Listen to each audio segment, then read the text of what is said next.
Sejam muito bem-vindos ao programa Mais Vitalidade. Você sabe o que é o Alzheimer? Conhece alguém nessa condição? Gostaria de compreender sobre essa doença? Se você disse sim, então você está no lugar certo. Fique conosco e você irá aprender um pouco mais. Mas antes, eu gostaria de te fazer um convite muito especial. Inscreva-se em nosso canal. Ative também o sininho das notificações para receber as novidades e compartilhe com seus amigos. Vamos iniciar nosso programa com alguns dados sobre o Alzheimer. A Organização Mundial da Saúde estima que 50 milhões de pessoas sofram de demência e que o Alzheimer é responsável por 70% dos casos de demência. Por outro lado, uma equipe de canadenses constatou que falar mais de uma língua envolve uma atividade neural que protege o cérebro do Alzheimer, conforme estudo divulgado no Journal of Neurolinguistics. E para esclarecer esses dados, convidamos a especialista Cecília Hart, que é mestre em Linguística Aplicada e Estudos da Linguagem pela PUC de São Paulo e professora de inglês há mais de 30 anos. Nossa convidada de hoje também faz parte da equipe A Voz que Vem do Alto. Olá, Cecília, é muito bom ter você aqui conosco, agora nesse programa nos ajudando a aprender mais, a compreender um pouco mais sobre o Alzheimer. Eu é que agradeço a oportunidade de falar sobre um tema tão importante. Então vamos começar? Vamos. Antes de falarmos sobre a aprendizagem de outra língua, né, como essa aprendizagem protege o cérebro do Alzheimer, nós gostaríamos de saber o que é exatamente o Alzheimer. O Alzheimer é uma doença neurodegenerativa. Isso quer dizer o quê? Que vai degenerando os neurônios, que são as células cerebrais. Eles vão morrendo. As sinapses, que são as conexões entre os neurônios, elas vão sendo interrompidas, vão sendo cortadas. Então, quanto menos comunicação, menos possibilidade da pessoa fazer novas pontes, fazer novas conexões, fazer novas aprendizagens. E com isso, o tamanho do cérebro também vai diminuindo, vai ficando o cérebro cada vez menor. É como se nós estivéssemos falando de atrofia muscular, porque o cérebro é um músculo, né? Então, os nossos músculos, quando nós não fazemos atividades físicas, nós vamos ficando com o braço mais magrinho, Sim. a perna mais fininha. Sim. A mesma coisa vai acontecendo com o nosso cérebro.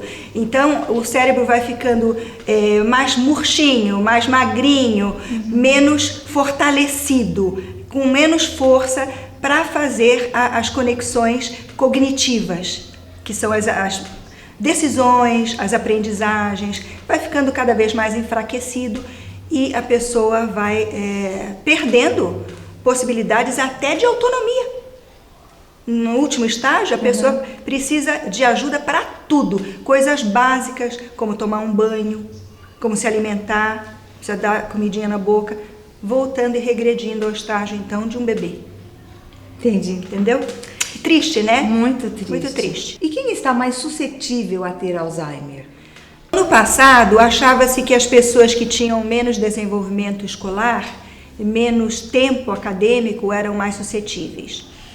Essa teoria, de certa forma, caiu por terra com a quantidade de pessoas longevas hoje em dia. Sim. Porque nós vemos hoje que acima de 65 anos de idade, há 5% de chance de alguém adquirir a doença de Alzheimer, o mal de Alzheimer.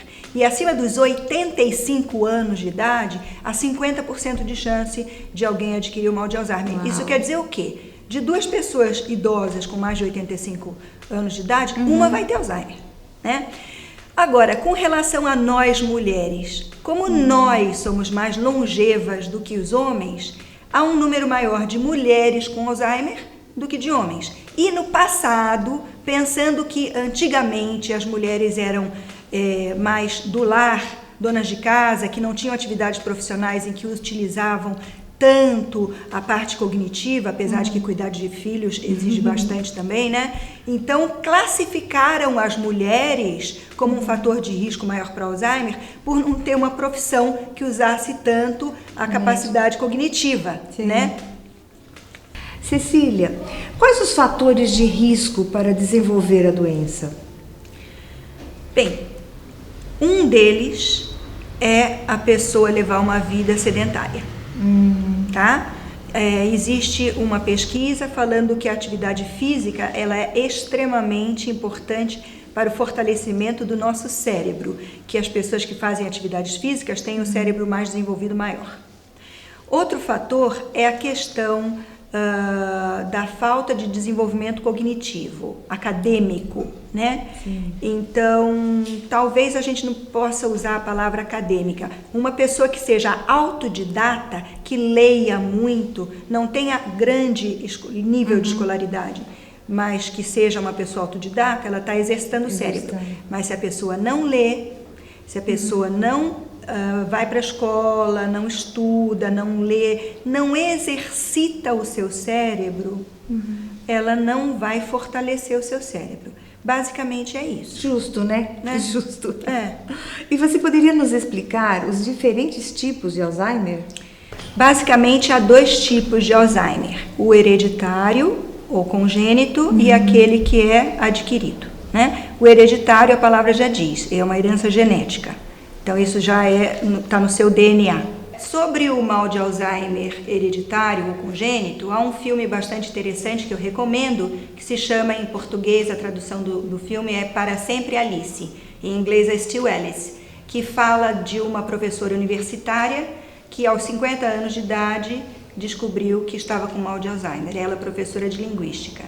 E dos 3 filhos que ela tinha, 2 fizeram teste de DNA, um não teria a doença, outra teria, e o terceiro filho não quis fazer o teste de DNA para saber, não quis saber, né? Então, olha aí o spoiler do filme. Excelente filme, mostra exatamente os problemas que acontecem com uma pessoa com o mal de Alzheimer. Já no caso pontual da pessoa que tem o mal de Alzheimer, não por problema hereditário, mas por um fator de risco, seja ele decorrência de uma doença e um tratamento medicamentoso, como no caso do meu pai, que teve câncer de próstata e fez uma castração química, que é uma supressão hormonal da testosterona através de uma injeção chamada Zoladex. Ele, com o passar do tempo, desenvolveu um mal de Alzheimer. Então, hoje, ele tem 89 anos de idade, há mais de 10 anos ele não teve problema nenhum de recidiva do câncer, mas ele não consegue tomar banho sozinho mais, às vezes a gente tem que dar comida na boca, usa fralda para dormir. Então, realmente, caiu por terra aquela ideia original de que só as pessoas que não tinham uma escolaridade elevada eram pacientes para o Alzheimer. Sim. Meu pai é pós-graduado, foi professor de português, professor na academia de polícia, ativo na vida profissional, sempre um líder, e no final da vida foi advogado. Quer dizer, qual é o motivo específico nesse caso? É uma consequência de um tratamento medicamentoso por causa de uma doença. Cecília, o Alzheimer tem cura, tem tratamento? Infelizmente não, Lília. Ele é incurável. E o tratamento, ele é só para retardar o avanço da doença, não é um tratamento para a cura.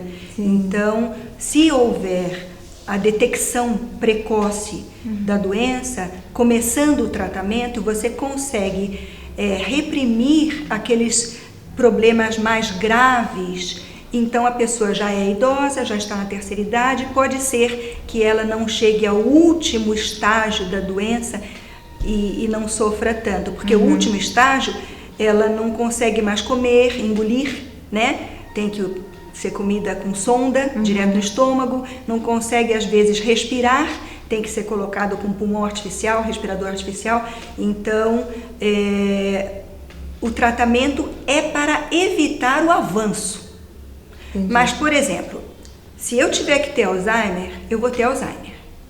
Mas eu posso fazer de tudo para adiar a chegada da doença, os efeitos da doença. Sim. Eu posso, por exemplo, adiar em 10 anos, em 20 anos, a ponto de que a doença não chegue no seu estágio mais grave enquanto eu ainda estiver viva. Isso Bom, é possível. Agora a pergunta que não quer calar, né? Como é possível prevenir ou fazer esse adiamento?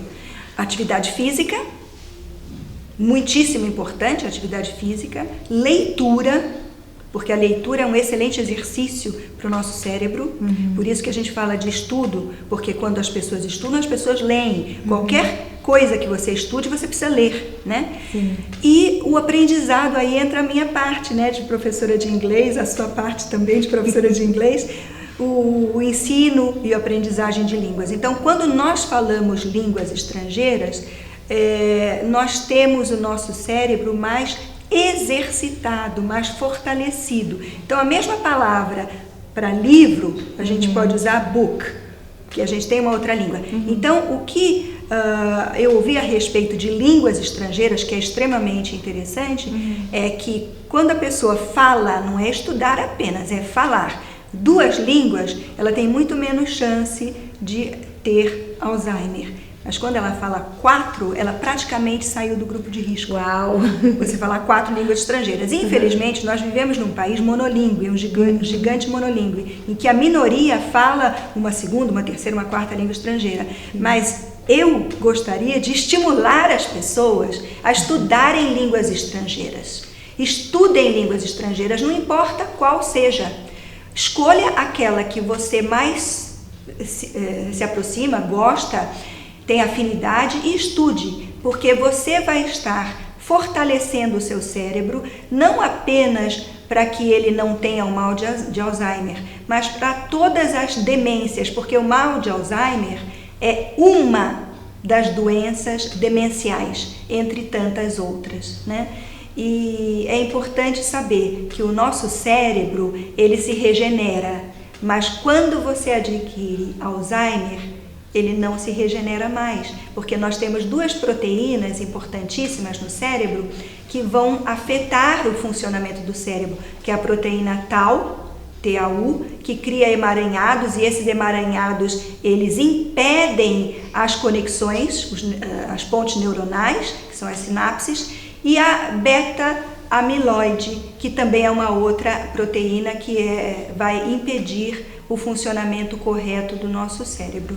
Infelizmente, muitos de nós esquecemos das coisas que são importantes que Deus mandou pra gente, que são os 8 remédios da natureza. E entre os 8 remédios da natureza tem a atividade física. Deus criou o nosso corpo para a atividade. E se nós fizéssemos sempre aquilo que é para nós fazermos, que Deus diz que para o nosso bem, nós evitaríamos muitas doenças. Evitaríamos doenças que podem ocasionar o Alzheimer, doenças cardiovasculares que vão impedir a passagem do oxigênio para o cérebro, doenças como diabetes que podem evoluir para problemas maiores, complicações maiores que podem chegar a um caso de falta de funcionamento correto do nosso cérebro. Então, estudar línguas estrangeiras e falar línguas estrangeiras é um exercício para fortalecer o nosso cérebro. Que bacana! Cecília, existe algo na alimentação que a gente possa usar para que a gente retarde o aparecimento do Alzheimer? Sim. As frutas oleaginosas, que são as amêndoas, avelãs, castanha do Pará, as amêndoas, quando eu era criança a gente chamava de coquinho, mas é avelã, e o azeite de oliva e as frutas vermelhas são muito importantes para o nosso cérebro. O nosso cérebro ele funciona com a gordura boa, de qualidade. Por isso as frutas oleaginosas, azeite de oliva, frio, nunca aquecido, extra virgem, né? Então essas coisas são muito saudáveis e as frutas vermelhas também são muito saudáveis para o nosso cérebro.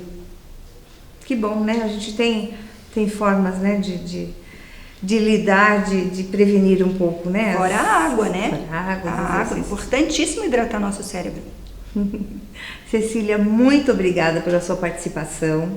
Eu tenho certeza que esse programa vai ajudar a muitas pessoas a lidarem com essa situação, né, saberem como prevenir, e nós agradecemos muito a sua estada aqui conosco.